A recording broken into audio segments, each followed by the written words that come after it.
I'd love to introduce our special guest today, Mr. John Thiesen. He is a professional woodworker. He's also an East Senior grad. So I thank you in advance for giving him your undivided attention, and welcome. Let's welcome him together to East Senior. Thank you. How many of you folks are taking or have taken woodshop? Okay, so I got an audience. As she said, I graduated in 1974. At that time, I was taking woodshop, metal shop, and architectural drawing. So I still see my teacher out and about. We do cruise nights together, and I always say that this is all his fault. So I didn't take the class with the intent of starting a business. I was just very interested in working with my hands.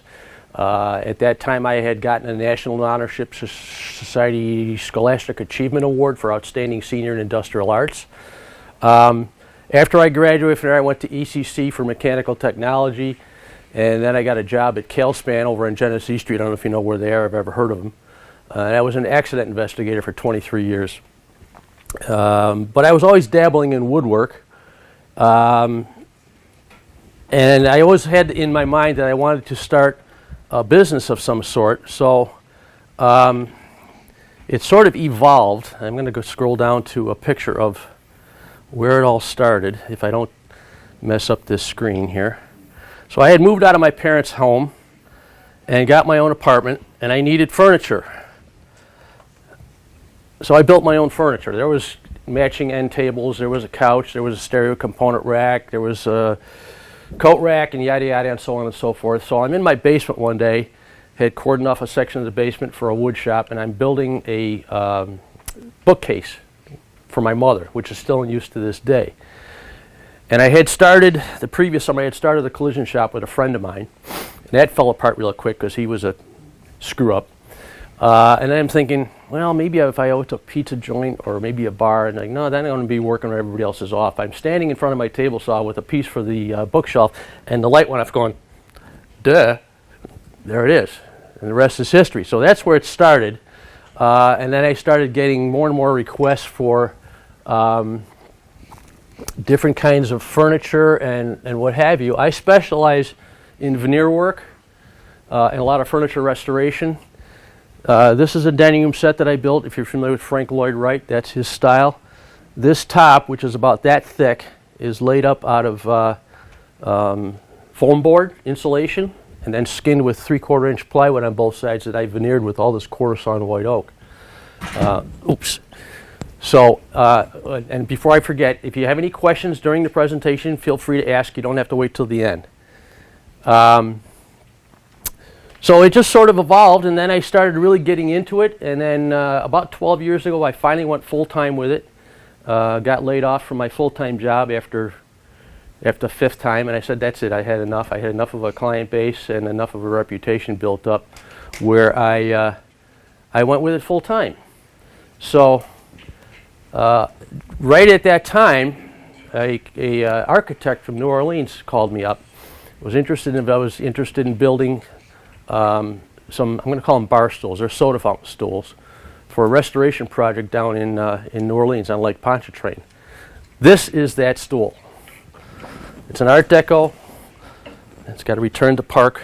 They were restoring an airport lounge down there, and so I got the job, and it was $45,000 to build 15 of them. And then I also charged them quite a hefty sum to deliver them, so I had to go to New Orleans. Darn it.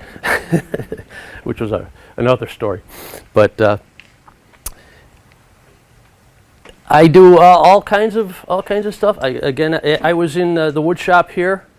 I'll tell you a funny story about that. We had a student teacher at the time, and my teacher comes to me and he says, I need you and the student teacher to build 65 walnut trophy bases while the class is going on. So we're in the back working, the rest of the class is up listening to the teacher. Not knowing anything about it, we built them. About 3 weeks later, I get a letter in the mail saying my presence is requested at the auditorium for a National Honor Society presentation, something like that. Turns out that's when I got the Outstanding Senior Industrial Arts Award, and I got one of those trophies back. So It was sort of funny. If at any point you see anything on here that you'd like me to talk about, please feel free to speak up. I did write, and if you're interested, I have my cards up here. I have written 14 how-to articles for all of you woodworkers who want to know how to do a certain aspect of, a lot of it's in writing and supposed. I don't know if I got pictures in here or not. So here's me stripping the veneer off of an old tabletop to be re-veneered. So I'm going to put this back to the home page so if you can see anything you want to ask about. For those of you who are woodworkers, you'll find this interesting. So I get some demonstrations here. Have you ever heard of the Lichtenberg process? This is 125,000 volts to do this. What you do is you soak down the wood with water and baking soda solution, and then they take it's a Leon light transformer, and I clamp it on both sides and turn it on, and it just progresses whichever way it wants to go. Now, it didn't do all this in one shot. I had to keep moving them to get it to do this, but that's a result of that. If you decide you want to do it, go for it. It's extremely dangerous, so don't touch it when it's going on, but it's a lot of fun. I think it looks really cool. For you other woodworkers, I'm sure you're familiar with white oak. This is white oak. And a little trick that I learned quite a while ago, white oak has a lot of tannin in it, as does red oak. White oak has more. And if you take a solution of cider vinegar that's had rusty metal soaking in it overnight,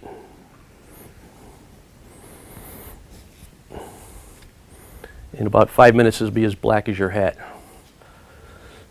So it's just a chemical reaction of the iron oxide that I took out of the rusty metal with the vinegar, reacting with the tannins in the wood. If you ever had a piece of oak where you laid a screwdriver on it, it was wet, and you pull it off and there's a black mark there, that's exactly what's happening. So, any questions? Yes? Where's the shop now? Do you have a shop?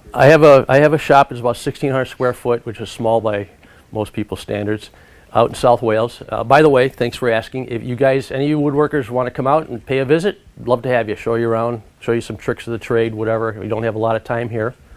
Grab one of my cards when you get a chance and give me a shout. Love to see you. Anything else? Do you also whittle? Do I whittle? Yeah. No. I don't carve. I don't have the patience for it. So. Anything else? Yes. So did you have to get a business degree, or how did you learn? No, business? I'm completely self-taught in woodworking and in I guess limited business. To me, it's well. First of all, I've got an engineering background, so that combined with my passion for working with my hands and wood, it's just they sort of go together. For as far as the business goes, it was winging it. And to me, it's other than the logistics of whatever, it's almost like common sense. Give the people what they want. I advertise. I don't want to say I advertise a lot, but I do quality work, quality materials. If I goofed up somehow and the customer complains about, I fix it. No charge, no arguments. I built a great reputation, and word of mouth has been keeping me busy for 40 years. I don't advertise anywhere. My trucks have all the signage on them so that I'm not some, as they say, a pickup truck with a ladder on top, and nobody knows who I am. So like I said, I've been doing it for 40 years, pretty well established, pretty well known. Dave is actually in the guild that I'm in. I'm a juried artist in this Arts and Craftsmen Guild with me. And by the way, if any of you are aspiring artists in any medium, whether it be paint, oil, wood, ceramics, textiles, or anything like that, we're looking for members. A student is only $10 a year to join. And we're also offering a scholarship, $500 scholarship to a student or a senior that's going to pursue a degree in the visual arts. And if you're interested in that, I gave Ms. Baja the website address. All the information is on there, the application, the information of what you're going to need. So look into that if you're interested. You can see me. I can help you with the application process for that too. So if you're interested. And you're welcome to take, I don't have enough for everybody. You're welcome to take a couple of these or these. As I got into doing more and more woodworking on commission, if you will, I always wanted to have a product of my own, other than just building other people's stuff. And it's also then sort of a fill-in work for between jobs. And a bunch of years ago, I was up in the Adirondacks at Old Forge, and there was looking at my time here, there was a gift shop that had these really sweet lights hanging on the ceiling. And I asked her if she sells those. She goes, "Oh no, those came with the house when we bought it." And she told me about where they came from. So I looked into it, and nobody's making them. I didn't have to do any get the rights to do it. So I started building lamps and lights, and I've got all kinds of chandeliers. I mean, most of these are just chandeliers, yeah. But I have 35 different models: floor lamps, wall sconces, table lamps, nightstand lights. Trying to be quirky and think of new ways to make a new product. I'm sitting there having a Seneca beer one day, and I'm like, what can I do for another type of lamp? And I went, oh, now I got beer bottle lamps. Seneca Lake, which is from the Adirondacks. Yeah. Do you have anyone who helps you, like employees, or just you? I don't have any right now. Probably never will again. I did have 7 part-timers at one time. We were making tons and tons of parts for Thomas the Tank Engine. How long ago was that, Pam? 15, 20 years ago. She actually worked for me. It's my wife back there, the boss. And I didn't like that because I wasn't a woodworker anymore. I was a manager. I was making sure all the parts were ready to go. There was enough material for the people to making sure the machines were still running right. And tuning up the machines, taking part counts, and just it was not fun. So and then then you got to deal with the unemployment insurance and the wages, and if you don't have parts to make, you're still got to pay the wages. Yes. What's your favorite style? I'm sorry. What's your favorite style? My favorite style is Mission style, which is the Frank Lloyd Wright here. As you can see, this is my pocket doors in my living room. My whole living room is, in fact, I think I have a picture over here. Here's the bookcases beside the fireplace. I have a picture someplace. I think it's under furniture of the living room, which is sort of a Roycroft style. If you're familiar with Roycroft at all. I'll find it. Here, there's the stools. I build anything anybody wants. I mean, like that's very contemporary. Here's some more of a mission style type tables. There's my living room. Yes. So what categorizes a mission style? Usually they're fairly very straight lines. Usually the legs are a little more on the massive side, not ornately decorated, real clean lines. The stuff like this dragonfly was common in arts and crafts decoration. That's all inlaid veneer in there.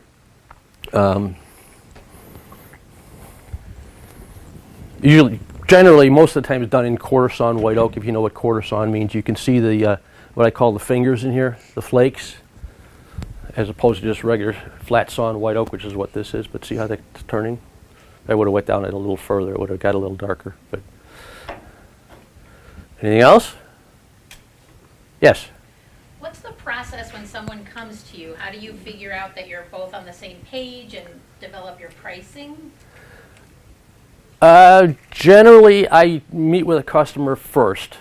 I mean, they'll tell me what they're looking for, and they have this is what I want, and I go to them, I meet with them. Okay, well, if you do it this way, this may be a result or a negative aspect of that, and I just consult with them, pick their brain for what they're looking for, what they want the end result to be, give them some ideas to fine tune that idea, and then a little while later they come, okay, this is what we decided on, and I'm doing that right now with a big hutch and a mission style dining table and a bench for a customer. So he called me up and he gave me these printouts from the contractor, which was some sort of Victorian style bench. It's nothing like he was looking for. And I'm like, I don't think that's going to go with that. So we hashed it all out and made more of a Frank Lloyd Wright looking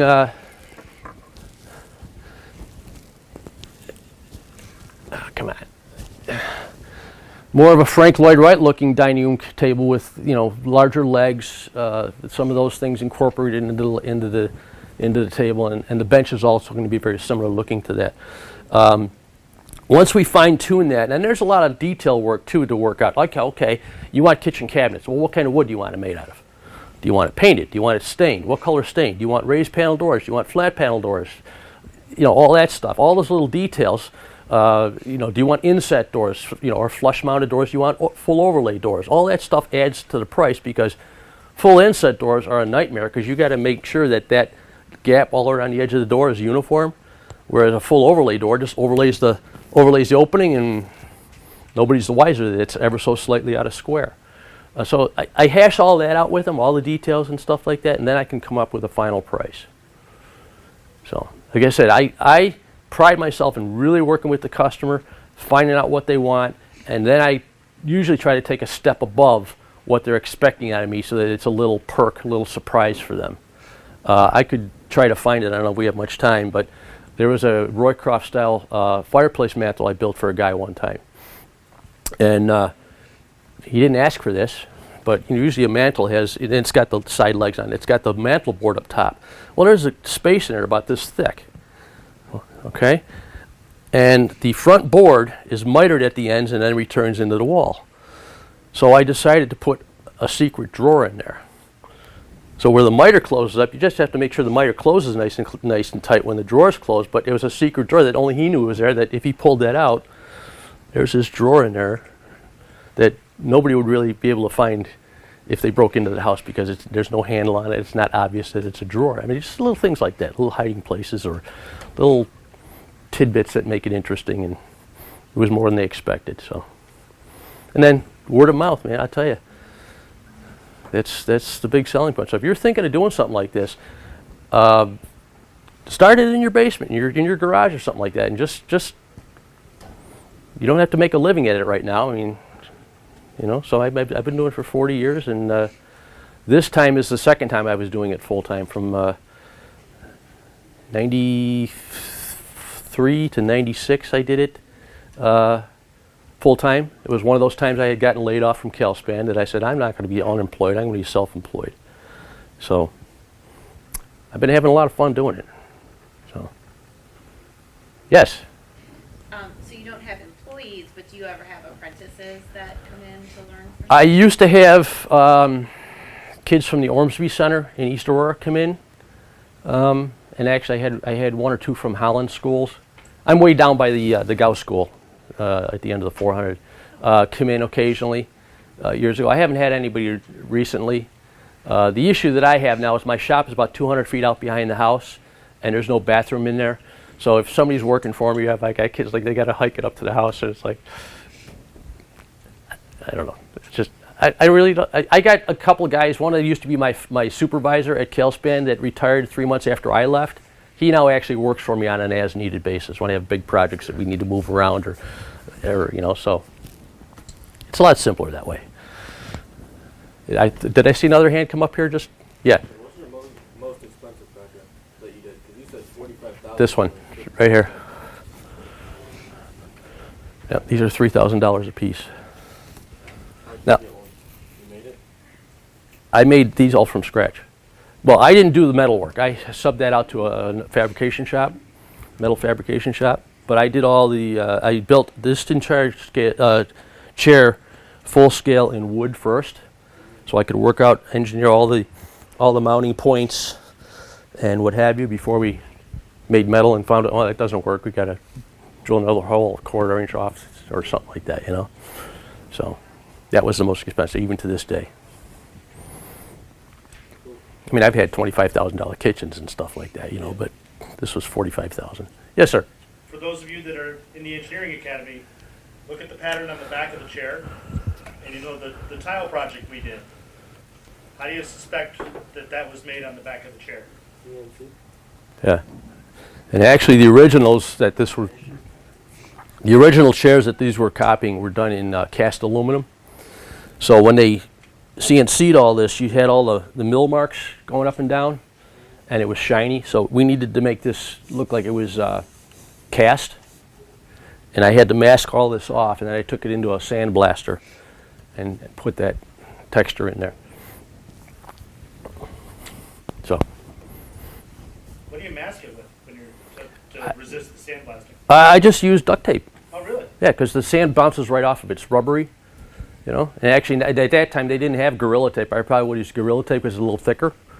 But yeah, I mean, it was tedious cutting around all that stuff, you know. But that's what the tombstone guys use. Is just they use some sort of rubbery tape, and the sand just bounces right off of it. Do you have any safety advice? Safety advice. Yes. The best safety feature that you have in your shop is the one between your ears. That sounds a little vague. No, the brain.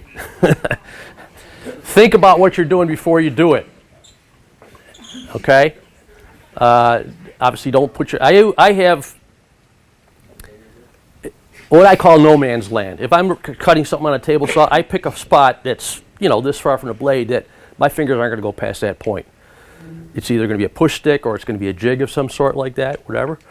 Just don't do stupid things. Don't reach around behind the blade and try to pick up that piece, because I did that 25 years ago, and the board went up like this and came down on the saw blade and smashed me right here. And it was like somebody took a baseball bat and just... And then I had another piece one time that I had the fence set up about this far from the blade. It was cutting a long stick about 6 foot long. It got caught between the blade and the fence, shot out. Now my inside of my shop is done in OSB board. You know what that is? Stuck right through the 1/2 inch OSB. I'm like, oh boy, that could have been me. So they're all still here. Knock on wood. Maybe next year they won't be. I don't know. But just think about what you're doing. Take it slow. Anything else? All right. Yes. What would you say are some things that a person of this age might be able to do to develop themselves if they're hoping to have a self-run business like yours? Well, it doesn't matter whether you're into woodwork or what. What interests you? Okay. Run with it. My brother-in-law was an avid fisherman, and he was getting people to come to him all the time and saying, "Hey, you know, my reel's broken. Do you know how to fix this?" And he goes, "Well, I know how to fix them." And he goes, "Well, okay, fix it. Charge them $15, $25, whatever. Go around to the sporting goods stores and say you get people coming in with broken reels. I can fix those for you." I used to do that with a waterbed company. They'd get products that were defective from the factory, and I'd run out. I was their service guy. I'd run out and I'd do repair work in the evenings for them. My veneer work started out where I used to look at old furniture to see how they did it in the old days. Figured out how to do the veneer work. I would go around all the antique stores, antique shops, and furniture refinishing places and say, "Hey, if you ever get veneer work that's bad," which they were, they didn't have anybody to fix that. I can do it for you. And I'm still doing it to this day. I do, which is really sort of cool, if I can find it. Real quick here. Like I said, I wrote how-to articles for you guys, so I'm looking for bent laminations, and it's not jumping out at me. There it is, bent wood laminations.